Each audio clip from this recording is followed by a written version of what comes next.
Hi everyone, it's Allison here, and you know what time it is, 2 p.m. Central, where we take 15 minutes a week to work on your home bakery business here in Hot Topics Live. So thanks so much for joining here today, and we are going to be talking about a comment inside the Facebook group. And I'm here to help out not only the person that made that comment, but anybody who would have asked the same thing. So in the Facebook group, I had a comment where a customer or a member posted a picture of a beautifully decorated fondant cake and said, do you guys think this price is right for this cake? So my heart just always hurts when I hear that comment, because what that means is, yes, you're feeling around and getting feedback, but there's so much more that goes into pricing than getting public opinion. So today we're going to be sharing how to raise your prices with confidence in your home bakery business. So if this sounds like a topic that is of interest to you, stick around, because I'm going to be sharing 3 tips for you. If you're the person who would leave a comment like that, there is no judgment, no shame. I want to help you understand why asking others for advice is not helpful for you in your baking business. All right, so let's break this down. When you are asking for tips on how to price your cakes or whatever you're selling, it can be helpful. Like, I want to start out by saying it absolutely can be helpful if you're just trying to get a ballpark of what other bakers are doing. That is good to know. But my very first tip for you is not to worry about what other bakers are doing. Because if you, as a home-based baker, are in this for the long run, then you have to look at your pricing differently than what the market is got going on right now. So unless you've been living under a rock, these prices that you're paying in the market are going up and up and up. So your ingredient costs are rising. And if you, as a home-based baker, are not adjusting your prices on a regular basis, then you're giving yourself a pay cut. So my first tip to you, I said, don't worry about what other bakers are doing, because you have to play your own game. And by that, I mean, you have to stay on top of your own costs, and you have to make sure that you're not taking a pay cut every time the prices of ingredients go up. So let's talk about why that should be your number one go-to strategy. So you might be thinking that if you just charge what you need to, then you're going to be priced higher than everyone else. And you're like, what if everyone else, what if they buy from everyone else and not from me, because I'm the highest priced baker out there because I charged what I'm worth?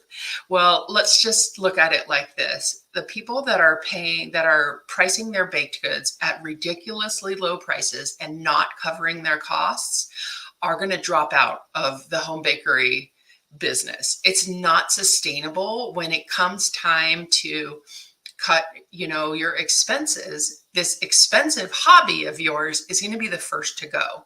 So I would like to have bakers looking at it as a long game. I'm here to stay in business, and the only way I can stay in business is to serve and sell a really high quality product at the right price. So focus more on quality and less on competitive pricing. So my tip number one is just don't worry about what other bakers are doing. Charge what you need to charge to make a profit on every sale. Now, I mentioned those grocery store prices, and I know that it's just like a guessing game every time we go to the market. How much are eggs going to be this week? How much is butter going to be this week? And so on. It just goes on. And it's sort of a surprise every time we go to the store. What's the new item that's going to be skyrocketing? Is it oil? Is it chocolate? We have had vanilla for a while. It is like really, hard to keep up with when you go to the store and you buy your supplies. So my tip number 2 for keeping on top of your prices and raising them with confidence is updating your ingredient costs regularly. So keeping track of what you're paying for your ingredients every time that you go to the store is going to allow you to notice when the price of things is going up, right? So if you have a log and you say, I paid $3.99 for butter last week, it's $5.99 this week, that's your clue that you take a pay cut when you buy the butter at the higher price and don't adjust your sales price. So keeping track of it keeps your finger on the pulse of what it looks like in terms of profitability. So you don't have to raise your prices every time your costs go up, but you do need to make a decision on when you're going to raise your prices. And once your profits drop below a certain level, that's when you want to say, it's time to update my prices. So I'm going to drop a link here in the comment section or in the video description for a training. If you want to see how to update your ingredient costs, you can watch this training video where I show you how to do that. So now, if it's time to raise your prices, if you decided that I'm not going to look around at what other home bakers are doing, I'm going to play my own game, and I'm going to keep this list of what my ingredients cost when I go to the store, and I'm going to be aware of that increasing price that I'm paying and notice when I've paid too much and my profits are falling. Now you can raise your prices with confidence because you know that it's time. So how can you raise your prices confidently without giving yourself a panic attack over how you're going to go about this? All right, I'm going to share some tips with you on how to raise your prices with confidence. So number 1, don't apologize for raising your prices. I see it all over Instagram and Facebook. I'm so sorry, guys. I haven't had to raise my prices in 5 years. I pride myself on being affordable, and I really don't want to have to do this. That's not the approach. The approach is to do not apologize and to go about it confidently.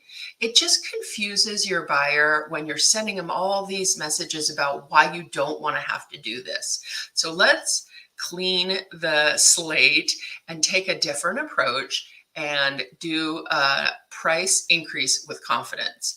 So what you want to do is focus on the value that you provide to your buyers and what that price increase is going to allow you to continue to do. So instead of saying, I really don't want to have to do this, what you can do is focus on the thing that you can do by increasing that price.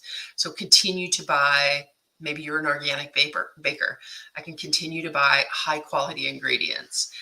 Maybe you only use real butter in your recipes.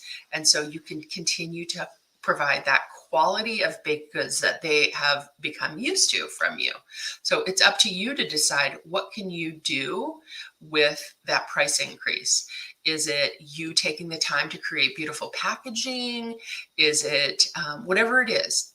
If it's the quality of the ingredients, if it's your time, if it's your visibility on social media and your marketing presence, you want to pay yourself for that. That's what that price increase is going to provide. And that's what you want to tell your customers about when you go to increase your prices. You're just simply going to state the date that your price change is going to be effective and let them know the value that you're providing with this price increase. And that's the end of the story. And the customers that are loyal to you and appreciate you for that quality that you provide are going to stick with you. And the ones that decide to jump ship and go for a less expensive baker, you now have this free time. So you've raised your prices. You may lose a few customers, but look at all the time that you now have to go out and gain customers who are willing to pay the price that you need to charge. So there is my strategy for raising your bakery prices with confidence so that you don't have to jump inside of the Facebook group and say, what should I charge for this? Because you actually know what your answer needs to be. You're going to have to do a little bit of work to understand your profitability, and then you don't have to ask those questions of other bakers.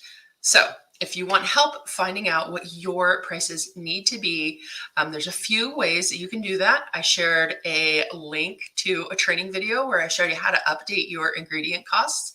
And then I'll also drop a link in for the perfect pricing calculator. If you're not a customer yet, this group is full of perfect pricing calculator users who provide the most amazing testimonials of how it's changed their pricing game altogether.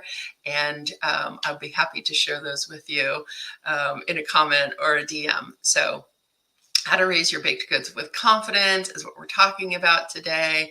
And let me know in the comments where your pricing struggles are. I'd love to be able to jump in and help you with whatever is getting you stuck. And then we can all move forward and at least price with confidence. All right. So I want to thank you guys so much for joining today. And you know how it works. Every Monday, 2 p.m. Central, we go live to work on business tips for your home bakery. And I am going to just leave you here today with a warm thank you just for joining, for being a part of this group, for watching over on YouTube. You guys are my favorite part of Monday. So thank you everyone for watching, and I'll see you same time